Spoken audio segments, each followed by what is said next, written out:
천국에서 살도록 창조되었다고 우리는 성경에서 배웁니다. 그러니까 우리가 천국에서 살도록 적합하게 만들어진 존재라는 뜻입니다. 우리 안에는 그렇기 때문에 천국에 대한 그 묘한 갈망이 있다는 걸 알 수 있습니다. 근데 사람들은 그 천국이 아닌 다른 대상으로서 그것을 채우려고 하다 보니 늘 목마름을 느끼고 갈증을 느끼고 살아가고 있습니다. 오히려 전혀 도움이 되지 않는 정반대의 것들로 우리의 갈망을 채우려고 하는 어리석음을 또 발휘하기도 합니다. 그게 바로 지금 인간이 처한 실존이라고 할 수 있을 겁니다. 영원한 그리고 무한한 하나님 안에서의 행복, 그게 바로 천국이고 우리는 그것을 누리도록 지음을 받았다는 사실을 오늘 믿으시기를 바랍니다. 오늘은 우리가 계속해서 하나님 나라의 비유에 대해서 하나님 나라의 7가지 비유가 나오는데 이 마태복음 13장이 바로 예수께서 제자들을 가르치시는 5가지의 가르침의 묶음이 있는데 첫 번째가 산상수훈이고 두 번째가 예수님의 12제자들을 뽑으시고 그들에게 천국복음을 전파하라는 사명을 부여하실 때 주셨던 가르침이 마태복음 10장에 나타나 있고 이 13장에는 하나님 나라, 천국에 대한 비유를 7가지로 우리에게 설명을 해주고 있는 내용입니다. 우리가 여태 살펴봤던 것은 씨 뿌리는 비유, 그리고 가라지 비유, 그리고 지난주에 같이 나눴던 겨자씨 비유와 누룩 비유, 그리고 이제 오늘 우리가 같이 보게 될 이 5번째, 6번째 비유는 바로 밭에 감추인 보화와 또 값진 진주를 찾는 사람에 대한 비유입니다. 그리고 마지막 이제 다음 주에 다루게 될 것은 바다에 던진 큰 그물에 대한 비유입니다. 오늘은 밭에 감추인 보화와 값진 진주를 찾는 장사꾼 비유를 통해서 하나님 나라, 그것이 무슨 관계가 있는지 한번 같이 살펴보고 그 은혜를, 그 진리를 배울 수 있기를 바랍니다. 첫째는 하나님 나라를 발견하라는 겁니다. 그러니까 이 2개의 비유의 핵심은 일단 무언가를 발견하는데 그 강조점이 있다는 겁니다. 밭에 감추어진 보화라고 했는데 이 보화는 보물상자를 말하는 겁니다. 보물상자. 밭에 이게 숨겨져 있다라고 그렇게 얘기했고 우연히 그것을 어떤 사람이 발견해서 결국 그것을 전 재산을 다 들여 사게 됐다라는 이야기로 하나님 나라를 비유해 주고 있는 거예요. 여기서도 우리가 핵심은 밭에 감춰진 보물을 발견했다는 거. 그 다음에 또 하나의 비유는 값진 진주를 찾는 장사꾼이라고 얘기합니다. 이 장사꾼이라는 말은 원어로 보면은 엠포로스라고 해서 장사꾼도 되지만 더 원래 의미는 여행자를 의미합니다. 여행자. 그러니까 배를 타고 어떤 거래를 위해서 이렇게 무역을 하기 위해서 왕래하는 그런 여행자를 지칭하는 용어입니다. 그러니까 장사꾼이라고 번역을 했지만 이 사람은 뭔가는 모르지만 그 값진 뭔가를 찾아서 헤매는 사람을 보여주고 있는 거예요. 근데 둘 따다가 뭔가를 발견하는 거예요. 그렇게 찾다가 정말로 세상에 둘도 없는 귀한 진주를 발견하고 이번에도 그 사람이 그것을 소유하기 위해서, 획득하기 위해서 자기의 전 재산을 다 바쳤다라고 그렇게 얘기를 하는 겁니다. 우리가 하나님 나라를 발견하는 것은 첫 번째 비유에 의한다면 우연히 발견합니다.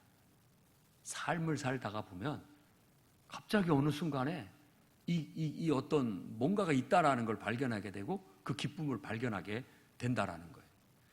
그래서 예수 믿게 되고 그래서 하나님 나라의 은혜를 잊게 되는, 그리고 하나님이 약속하신 영생을 선물로 받는 그런 복을 누리기도 하는 것입니다.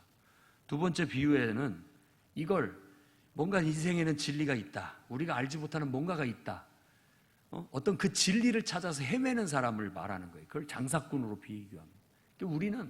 우리 인생이 어떻게 보면 하나님을 발견하고 천국의 비밀을 깨닫게 하기 위한 여행자와 같습니다. 태어나면서부터 죽을 때까지 우리는 그것을 찾아 나선 여행자인 거예요. 저와 여러분들이 그걸 발견했다면 우리는 인생의 목표를 다 이뤘다고 할 수 있겠죠. 자, 여기서 말하는 밭에 감추인 보화나 값진 진주나 이 모든 것들은 바로 예수님께서 선포하신 하나님 나라, 그 나라의 복음을 지칭하고 있는 겁니다. 사람들이 그걸 잘 모르는 경우가 많이 있는 것 같습니다. 성경에서는 이 가치를 깨닫지 못하는 자는 모른다고 그랬어요. 하나님 나라가 얼마나 위대하고 그게 얼마나 소중한지를 발견하지 못하는 사람은 모르는 거예요. 저는 여러분들이 그 기쁨을, 그 은혜를 깨닫는 사람들이 될 수 있기를 바랍니다. 우리가 예수를 믿는다라는 것은 바로 그 보물단지를 발견했다는 뜻입니다. 하나님이 얼마나 위대한 둘도 없는 세상의 가치인지, 그래서 하나님 나라는 인생 최고의 보화이고 가치이고 우리에 없어서는 안 될 소중한 것이라는 걸 발견하게 되는 겁니다. 우리가 우연히 그걸 알게 됐다 할지라도 우리는 그것을 발견한 즉시 세상에 내 모든 것보다 이것은 더 소중하다라고 깨닫게 되는 겁니다. 어떤 사람은 그것을 자꾸 찾아다니다가 결국은 발견하는 기쁨을 맛보기도 합니다. 하나님 나라는 숨겨졌다라고 말하는 데서 봤을 때 비밀스럽습니다. 그러니까 우리가 이 세상에서 추구하는 우리들의 눈으로는 발견할 수가 없어요. 발견할 수가 없습니다. 가만히 보면 어떤 아이가 저기 가서 바닷가에 가서 아주 멋진 해안에서 즐거운 휴가를 보내고 오자라고 하는데 애는 징징징징 울면서 떼를 쓰면서 안 간다고 해요. 왜냐하면 코 올리게 친구들하고 그 뒷골목에서 구슬치기 하면서 놀고 싶어가지고 안 가려고 하는 것 같은 거예요. 우리가 마치 하나님 나라의 가치를 모른다는 것은 바로 그 아이와 같은 겁니다. 그냥 우리는 그 별것도 없는 뒷골목에서 흙밭에서 흙 가지고 놀고 친구들하고 구슬치기 하면서 노는 것이 그냥 좋아가지고 그 재미에 빠져 있을 뿐인 거예요.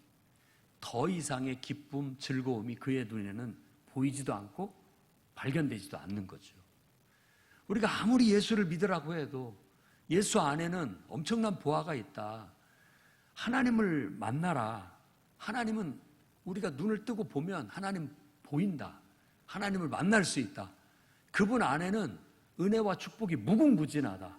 보물창고 같다. 그분을 한번 믿어봐라 라고 해도 그걸 알지 못하는 사람은 콧방귀를 낍니다. 그리고 그냥 이 징징대고 떼쓰면서 안 가겠다라고 발버둥을 치는 거예요. 아니 이 녀석아 왜 안 가려고 해? 이런 건 비교할 수도 없는 좋은 곳에 가서 맛있는 거 먹고 즐겁게 행복하게 지낼 수 있는데 왜 안 가려고 해? 라고 해도 그 아이의 세계관 속에는 그것이 없어요. 우리가 세상을 살아가면서 보면은 하나님 나라를 발견하지 못한 사람들은 그와 같아요. 예수를 믿는 것은 어리석어 보이고 하나님이란 존재는 동화 같고 자기 인생에 아무 의미도 없고 뭐 특별한 것도 없다라고 생각을 하는 거죠. 그런데 어느 날 하나님께서 우리의 눈을 띄워주시고 하나님을 발견하고 그 하나님이 약속하신 영원을 발견하게 되면 그 안에 영생이 있고 그 안에 인간의 가장 정말 말로 할 수 없는 행복이 있고 인간에게는 가장 복된 복이 그 안에 가득 차 있다라는 걸 알면 우리는 이 세상은 아무것도 아니다라고 느끼게 되는 겁니다. 저는 오늘 여러분들이 그 은혜를 발견하는 사람들이 되기를 바랍니다. 그리고 우리가 예수를 믿는다는 것은 이미 그걸 발견했다라는 증거입니다. 그리고 여러분들이 이 자리에 나와서 예배를 드린다는 것도 내가 그 은혜를 벌써 알고 있다라는 내 신앙의 고백인 거죠. 그래서 남들은 왜 저 찬양 부르면서 눈물을 흘리고 저러는가 모르겠다라고 할지 몰라도 나는 마냥 기쁘고 내 안에 하나님의 임재가 꽉 차서 그것 자체로 그냥 만족스러운 거예요. 어떤 사람의 글에 보상에도 여러 종류가 있다고 합니다. 첫째 보상은 불순한 보상이래요. 불순한 보상. 이것은 합당하지 못한 보상을 말하는 거죠. 예를 들어 돈은 사랑에 합당한 보상이 아닙니다. 그렇기 때문에 돈 때문에 결혼하는 사람을 속물이라고 하는 거예요. 돈 보고 결혼한 건 그건 합당한 보상이 아니잖아요. 그 다음에 정당한 보상이 있다고 합니다. 그것은 어떤 그것을 대가로 해서 뭔가 부산물을 얻는 것이 아니라 그것 자체를 얻는 것, 그것 자체를 얻는 걸 보상으로 생각한다라는 거예요. 그러니까 사랑하는 사람이 있다면 그를 사랑한다는 것 자체가 보상이 되는 거죠. 사랑하는 것 자체가 보상인 거죠. 그 사람이 그냥 좋은 것이고 그 사람이 나한테 보상이에요. 그 사람이 나한테 잘해줘서 선물을 줘서 좋은 걸 먹여줘서 이런 것은 부수적인 것에 불과한 거예요. 그걸 얻기 위해서 내가 그 사람을 사랑하고 좋아하는 게 아니라 그냥 그 사람 자체가 좋은 거예요. 그것 자체가 내게 보상인 거죠. 어떤 의미에서 우리가 하나님을 섬기는 것도 그렇습니다. 우리가 뭐 돈 때문에 하나님을 섬긴다든지 인생의 성공을 위해서 하나님을 섬긴다든지 그런 것은 적합하지 않은 신앙관일 수 있겠죠. 그러나 어떤 의미에서 그냥 하나님 자체가 좋아서 그냥 그분 자체가 내게는 기쁨이고 그분 자체가 내게는 보상이 돼서 그냥 만족할 수 있고 행복할 수 있다면 좋다라는 거예요. 그런데 여기서 한 가지를 더 얘기합니다. 이 모든 걸 초월하는 보상이 있다. 그게 바로 즐거움이다 라고 그렇게 얘기를 하는 겁니다. 그러면서 공부하는 학생을 예로 듭니다. 자, 공부하는 학생이 부모님을 기쁘게 해주기 위해서 공부를 합니다. 내가 공부를 잘하면 부모님이 좋아하니까. 또 어떤 경우에는 벌 받지 않으려고 너 그거 다 해내지 않으면 벌 줄 거야 하니까 벌 안 받으려고 하기도 합니다. 그리고 또 어떤 경우는 조금 더 성숙한 애들이라면 야, 공부를 잘해야 네 미래가 보장이 돼. 네 미래를 위해서 공부해. 꾹 참고. 그러면 그 하는 공부가 다 결국은 자기가 꾹 참고 인내하고 그 어려운 고통을 이겨내다 보면 그 모든 것들이 다 자기에게 찾아오는 보상이 될 겁니다. 그런데 이 모든 걸 초월하는 놈이 하나 있어요. 그 뭐냐면은 그런 거 다 없어도 공부 자체가 좋은 거예요. 그냥 뭔가를 알아가고 탐구하고 그걸 배운다라는 것 자체가 즐거운 거예요. 그런 사람을 따라갈 수는 없는 거죠. 우리가 이 하나님 나라를 발견한다는 것도 이와 같다고 할 수 있겠습니다. 우리가 천국 가야 돼. 그러니까 힘들어도 주일 성수해야 되고 우리가 하나님 앞에 그래도 연목 없이 하나님 앞에 갈 수는 없잖아. 이렇게 뭐라도 봉사도 하고 뭐 또 해야 돼. 이런 것은 어떻게 보면 그것 자체가 틀린 말은 아니지만 고수는 아니라는 뜻이에요. 고수는. 정말 좋은 신앙은 아닐 겁니다. 그런데 그냥 나를 창조하신 하나님 그 존재 자체로 기뻐하고 그분을 예배하는 것 자체가 즐겁고 행복하게 된다면 그 즐겁고 행복함이 봉사로, 섬김으로, 또 헌신으로. 그래서 봉사나 섬김이나 헌신은 그냥 부수적인 것에 불과하지 그것 자체가 내가 추구하는 본질이 아닌 거예요. 그 자체가 본질이 아닙니다. 성경은 자기 부인에 대해서 가르칩니다. 자기를 부인하라고 자꾸만 가르치죠. 그러나 우리가 자기를 부인한다라는 건 그것 때문에 얻는 보상 때문이 아니라 자기를 부인하는 것 그 자체를 우리가 즐기는 혹은 그 자체를 추구하는 신앙생활을 성경에서는 요구한다는 걸 잊어서는 안 됩니다. 내가 기뻐서 하나님을 묵상하고 하나님과 내가 동일시돼서 하나님의 임재 안에 있는 것 자체가 너무 기쁘고 즐겁고 행복해서, 그러다 보니까 그것에 의해서 나도 모르게 봉사도 되고, 나도 모르게 찬양도 되고, 나도 모르게 헌신도 되고, 나도 모르게 모든 것들이 파생돼서 나오는데 나는 그것이 하나도 중요하지가 않아요. 그런 행위들이 의식도 안 돼. 그냥 하나님이 좋을 뿐인 것이죠. 이런 신앙이 바로 천국이라 할 수 있겠습니다. 여러분들이 이 세상을 살아가면서 천국 가기 위해서 희생하고 헌신하는 고달픈 인생을 살기보다는 천국을 사십시오. 천국의 기쁨 속에 그냥 마냥 좋아, 마냥 기쁘고 감사하고, 그 기쁨이 에너지가 돼서 나도 모르게 봉사가, 나도 모르게 헌신이, 나도 모르게 섬김이 나올 수 있기를 바랍니다.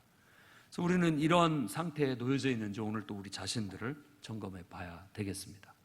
여러분 안에 이 기쁨이 있는지, 이 은혜를 잃어버리지 않았는지, 어쩌면 에베소 교회에 책망하고 있는 첫사랑을 너희가 잃어버렸다, 어디서 잃어버렸는지 곰곰이 한번 생각해 봐서 다시 찾아내라 라고 말하는 그 첫사랑이 어쩌면 바로 그건지 모르겠습니다. 에베소 교회는 수고, 행위, 노력, 하나님을 위한 헌신들이 많았어요. 그거에 대해 칭찬을 받습니다. 그런데 첫사랑을 잃어버린 거에 대해서 말하는 겁니다. 자, 우리가 봉사하고 수고하고 애씀으로써 늘 무겁게 느끼고 힘들고 고생하는 거라고 하나님 앞에 늘 내세우고 싶은 어떤 것이 있을 수 있습니다. 그러나 하나님이 요구하는 것은 그런 일을 한다고 해서, 뭔가를 봉사한다고 해서 그걸 내세우기보다는 하나님 자체를 앞세우고 하나님 자체를 사랑하는 걸 놓쳐서는 안 된다라고 우리에게 가르치고 있는 거예요. 그러니까 내가 봉사는 하고 있는데 하나님을 사랑하는 걸 잊어버렸어. 그러니까 하나님과 무관하게 내가 그냥 교회 일을 하는 것이 되는 거죠. 그러면 우리는 지금 천국을 누리지 못하는 거죠. 내가 찬양으로 봉사하고 또 어떤 교사로 봉사하고 목자로 봉사하고 교회 여러 가지 봉사를 하는데 그 일이 어느 순간 나도 모르는 사이에 그게 의무감이 되고, 그게 나도 모르는 사이에 무거운 짐이 돼가지고 십자가가 돼가지고 낑낑대고 해나가고 있는 거예요. 그런 사람에게 하나님은 야야, 그것도 좋지만 나를 좀 봐라. 나는 너와 사랑을 나누고 싶고 너와 함께하는 기쁨을 함께하고 싶다. 그걸 놓치면 안 된다라는 거죠. 그래서 그것이 항상 가치가 돼. 먼저는 바로 하나님 사랑이 앞서야 거기서부터 모든 것들이 나오게 될 때 우리는 천국을 아는 사람이고 천국을 경험하는 사람이고 천국을 누리고 체험하는 사람인 거예요. 제발 이 땅에 살아가면서 우리 하나님 나라를 정말로 발견하고 경험하며 살아갈 수 있었으면 좋겠습니다. 사람들이 그걸 알면서도 어쩔 때는 망각하게 되기도 하고 그렇습니다. 그러니까는 우리가 기도나 예배나 말씀 묵상을 통해서 일깨우지 않으면 안 돼요. 하나님은 우리에게 믿음을 요구합니다. 왜냐? 자꾸 망각하기 때문에 그래요.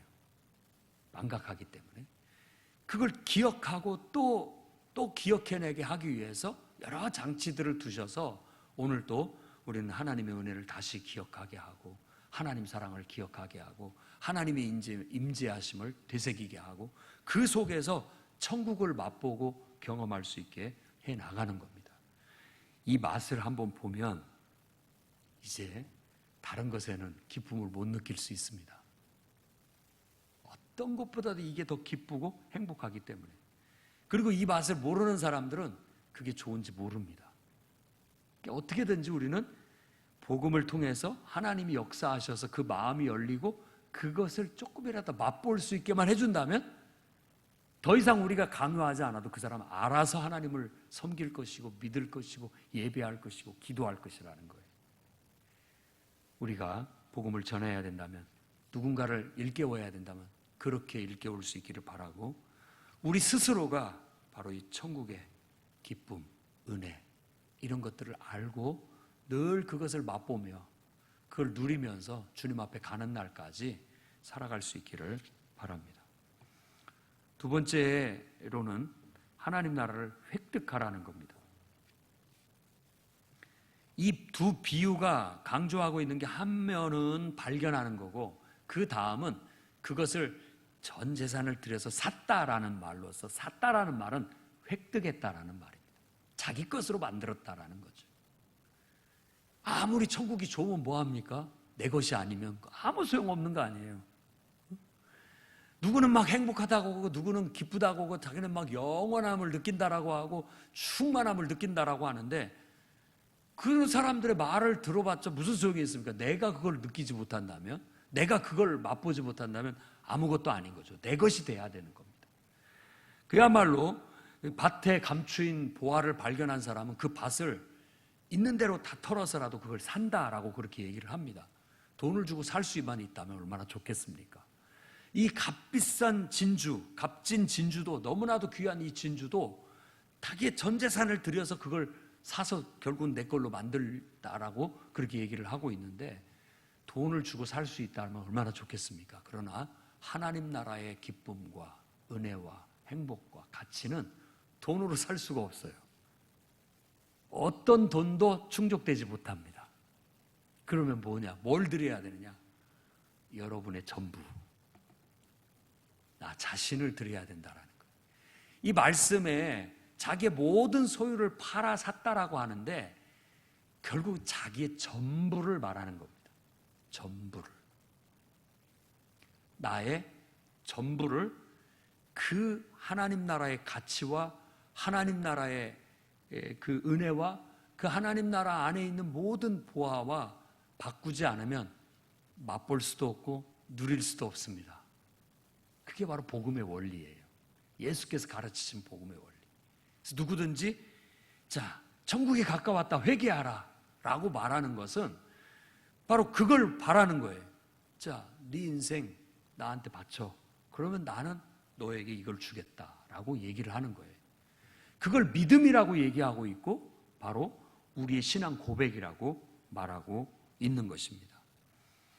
누구든지 나를 따라오려거든 자기를 부인하고 날마다 제 십자가를 지고 나를 따를 것이니라. 누구든지 복음에 합당하게 순종하려고 한다면 자기의 모든 전부를 그리스도의 임재 앞에, 그분의 그 이름의 권세 앞에 내려놓을 때 그게 가능합니다. 그러니까 정말로 내 모든 소유권이 그분께 이양이 되고, 내 자신이 하나님 그분에게 맡겨졌을 때 하나님 나라는 경험되어지고 체험되어지고 내 것이 될 수 있다는 거예요.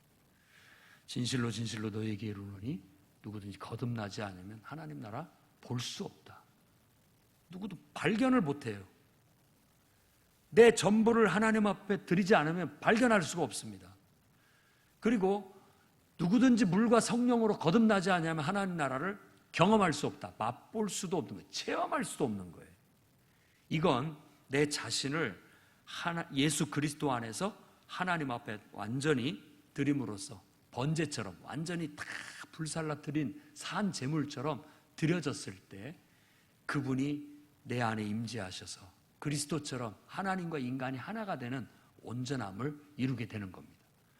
그 상태를 천국이라고 하는 거예요. 그 상태를. 그 상태가 바로 천국의 기쁨이고 천국의 복인 것이죠. 이것을 경험하려면, 그걸 획득하려면 우리는 우리의 전부를 드려야만 그것을 살 수 있다라는 것입니다. 예수님을 믿는다는 결단과 고백은 하나님 나라의 가치를 위해, 하나님을 위해 자신의 전부를 다 내놓겠다라는 결단이고 고백인 겁니다. 그러니까 여러분이 지금 나는 예수 믿어 라고 말한다는 건 나는 그분의 가치와 그분 나라를 위해서 내 모든 걸 다 내놓기로 결단한 사람이야 라고 고백하는 그와 같다라는 겁니다. 우리의 그러한 믿음의 고백을 우리가 신앙의 어떤 그 예전으로 나타내는데 그게 바로 침례식입니다. 세례나 침례. 침례를 받는 것 그 자체가 바로 내 자신을 하나님 앞에 내어 드리는 거예요. 내어 드리는 겁니다. 예수께서의 십자가의 죽음은 하나님 앞에 바쳐진 그냥 어린 양으로서 산 제물과 같이 하나님 앞에 화목 제물로 드려지는 것과 같은 의미를 가졌다라고 그렇게 의미를 부여하듯이, 우리가 예수님을 믿고 예수님의 죽음과 합하여 함께 회개하고 죽어 무덤에 들어가는 것처럼 우리는 물속에 잠김으로써 내 자신을 그 속에 묻어 하나님 앞에 그냥 들여버리는 겁니다. 그래서 물속에 들어갔다 나오게 됐을 때는 나는 이제 완전히 본질적으로 달라진 새 사람이다라는 그런 상징적인 의미를 갖게 돼서 다시 태어났다, 거듭났다라고 그렇게 말하게 되는 겁니다. 정말 우리 중에 누가 침례를 받을 때 진정으로 나는 정말 주님 앞에 죽어 그분 앞에 산 제물로 드려진다라는 실제적인 느낌을 갖고 그런 체험을 갖고 침례를 받았을까요? 철없을 때 침례를 받고 세례를 받다 보니까 그냥 하나의 떨리는 의식으로 받고 말았는지는 모르겠지만 여러분이 받은 그 세례가, 여러분이 받은 그 침례가 바로 그런 의미를 갖고 있는 겁니다. 침례를 받고서 다시 나를 주장한다든지 하나님 앞에서 감히 나를 주장한다든지 아직도 내 의지나 내 어떤 고집이 살아있다면 덜 죽은 거죠. 그러면 우리 안에 하나님의 통치가, 하나님의 천국의 기쁨이, 하나님의 천국의 능력이 덜 나타나게 되는 겁니다. 나타날 수가 없죠. 기적도 나타나고 능력도 나타나고 예언도 나타나고 여러 가지 것들이 나타나서 하나님이 나를 통해서 일하시고 천국의 영광이 드러나야 되는데 그 영광이 아직도 죽지 못한 나의 자아 때문에 감춰지고 묻혀지고 소실되고 날아가 버리게 되는 거예요. 그러니 오늘 여러분들이 하나님 나라를 경험하고 그것을 여러분 것으로 만든다고 한다면 여러분의 자아를 하나님 앞에 벗겨내시기 바랍니다. 죽여야 됩니다. 깨뜨려야 되는 거예요. 다시 침례, 세례 받았을 때 의식, 내가 그때 함께 나는 그리스도와 함께 죽었다. 그리고 하나님의 임재 안에서 다시 태어났다. 이제 나는 하나님 안에서 나 스스로 존재하는 건 없다. 인간은 하나님의 임재 안에 있을 때만 진정한 인간이다. 원래 처음 창조된 인간이 하나님의 형상을 닮은 하나님의 임재 안에 있는 인간이었지, 하나님의 임재가 단절된 인간은 죽은 인간입니다. 그 인간으로서의 제 기능을 발휘할 수 없고 인간의 본 모습이 아니라고 할 수 있는 거죠. 그러니 우리는 그걸 깨닫고 정말 하나님의 위대한 가치를 알고 하나님 나라의 능력을 알고 이제 그분 앞에 나와 그분께 내 자신을 맡김으로 그분의 모든 가치가 내 속에 임재하고 그분의 모든 보화가 내 안에 다 충만하게 채워지고 영원한 그 생명과 그 하나님 나라의 모든 기업들을 다 유산으로 물려받게 되는 복을 얻게 되는 겁니다. 여러분들이 세상에서 제일 큰 부자의 유산을 얻기를 원한다면 도둑질하는 거 말고 그분의 유일한 상속자가 되는 것밖에 없을 겁니다. 유일한 상속자가. 우리가 바로 침례로 믿음을 고백하고 정말 내 자신을 그분께 완전히 내어 맡기는 것은 내가 그분의 양자로 들어가는 것과 같습니다. 그래서 우리는 그분의 모든 것들을 다 유산으로 받게 되는 복을 얻게 되는 거죠. 오늘 감추인 보화와 값진 진주의 비유는 바로 그런 하나님 나라의 가치를 우리에게 깨우치고 있는 말씀이라 할 수 있겠습니다. 그러니 오늘 여러분들은 그 은혜를 맛봤다면 이제는 다시는 그걸 잃어버리지 않기를 바랍니다. 천국의 가치, 천국의 기쁨, 그 천국의 그 영원함, 천국 안에서의 그 행복함, 이걸 잃어버리지 않도록 늘 내 안에 충만하게 유지해 나갈 수 있기를 바랍니다. 하나님 나라를 여러분의 것으로 만들어 이 땅에 살아가면서 누리는 삶을 사시기 바랍니다. 여러분의 자아가 자꾸만 다시 되살아나서 천국을 가로막고 하나님의 능력을 가로막고 하나님의 역사를 가로막는 일이 없도록 늘 성령의 충만함을 추구해 나아갈 수 있기를 바랍니다. 우리가 하나님 앞에 우리 자신들을 믿음으로 고백하고 침례로 내 자신을 주님 앞에 죽어 내놓았을 때 그분은 우리에게 성령을 선물로 이렇게 주십니다. 성령을 선물로 주신다라는 건 그분의 전부를 우리에게 주신다는 거예요. 나도 내 전부를 그분께 드렸고 그분도 그분의 전부를 나에게 주신 거예요. 그게 바로 예수 그리스도 안에 감추어져 있는 진리입니다. 그걸 보니 은혜 위에 은혜요, 진리 중에 진리라. 정말 이보다 더 풍성한 게 어디 있고 이보다 더 값진 것이 어디 있는가. 그야말로 막 머리가 뻥 뚫린 것 같고 하늘이 탁 열린 것 같고 온 세상이 천국인 것 같고 모든 사람이 천사와 같고 그야말로 천국이 열리는 그런 은혜를 경험하게 되는 겁니다. 오늘 그 성령으로 여러분들이 충만해지시기를 바랍니다. 성령 안에서 하나님의 임재로 하나님의 모든 것들을 보물로 받으십시오. 이 보물이 여러분 안에 있어서 누구보다도 세상에 부자고 행복하고 영원한 가치를 가진 그런 존재로서 당당하게 여러분의 인생을 살아갈 수 있기를 주의 이름으로 축원합니다. 기도하겠습니다.